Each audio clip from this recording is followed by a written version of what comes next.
नमस्कार. आज आपण रवा आणि बटाट्यापासून एक उत्तम पदार्थ तयार केलेला आहे. खूप पौष्टिक आहे आणि अगदी झटपट बनवून तयार होतो.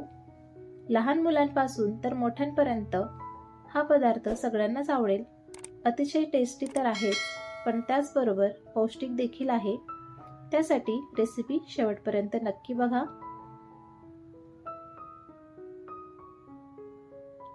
पॅन मध्ये 1 चमचा तेल घालूया.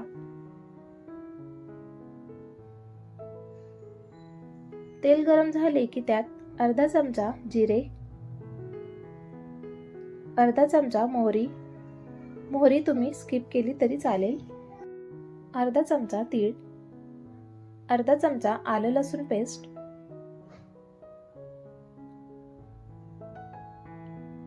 1 मिनिटभर परतून घेऊया.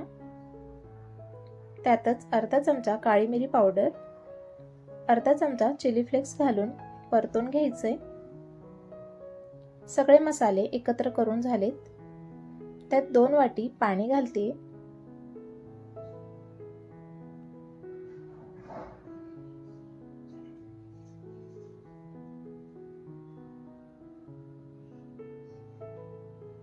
चवीनुसार मीठ घालून पाणी गरम होऊ देऊयात.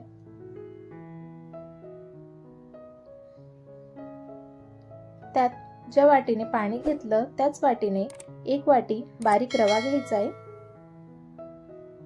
गॅसची फ्लेम कमीच ठेवायची आहे. आता हे सगळे जिन्नस एकत्र करून घ्यायचे आहेत.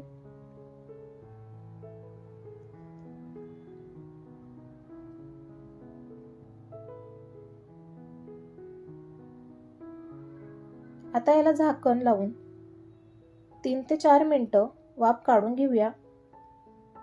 इथे बघा 4 मिनिटं झालेली आहेत. हे मिश्रण व्यवस्थित वाफवलं गेलेलं आहे. अगदी परफेक्ट गोळा तयार झालेला आहे. गॅसची फ्लेम बंद करूया. इथे मी हे सगळं मिश्रण काढून घेतलेलं आहे. आता हे सगळं मिश्रण हलकसं थंड झाले की त्यात 2 उकडलेले बटाटे किसणीने किसून घेतलेले आहेत. त्यातच अर्धा चमचा मीठ घालूया. लक्षात ठेवा, मीठ आपण आधी सुद्धा घातलेलं आहे. आता इथे 2 चमचे कॉर्नफ्लॉवर घालतेय. यात तुम्ही मैदा किंवा तांदळाचं पीठ सुद्धा घालू शकतात. बारीक चिरलेली कोथिंबीर घालून मिक्स करून घ्यायचे. हाताला तेल लावून हे मिश्रण एकत्र करून घ्यायचे. आता याचा एक गोळा बनवून घेऊया. आता यातला एक छोटा गोळा घेऊन यातला असा रोल बनवून घ्यायचा आहे.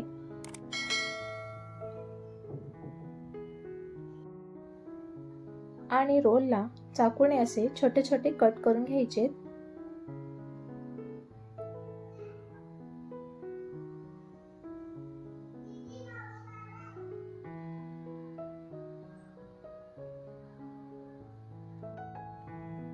आता फोर्कने याला अशी डिझाईन करून घेत आहे. तुम्ही तुमच्या आवडीनुसार कोणताही शेप तयार करू शकतात. अशी डिझाईन दिसायला सुद्धा छान दिसते आणि झटपट बनवून तयार होतात. असेच सगळे स्नॅक्स बनवून घेऊया.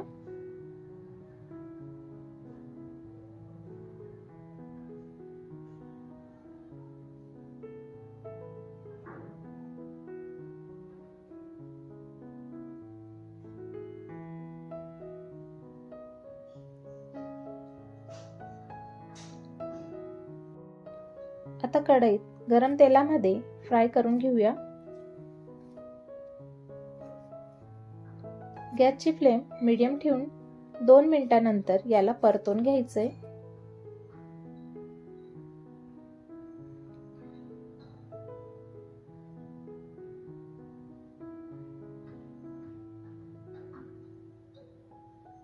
गोल्डन ब्राउन कलर होईपर्यंत फ्राय करून घ्यायचे.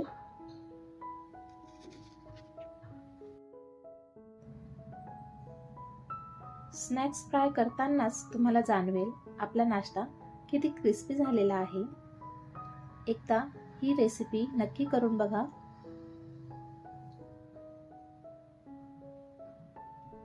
आजची रेसिपी तुम्हाला कशी वाटली मला कमेंटमध्ये नक्की सांगा. व्हिडिओ आवडल्यास लाईक, शेअर आणि सबस्क्राईब नक्की करा. पुन्हा भेटूया अशाच छान छान रेसिपी सोबत. तोवर स्वतःची काळजी घ्या. धन्यवाद.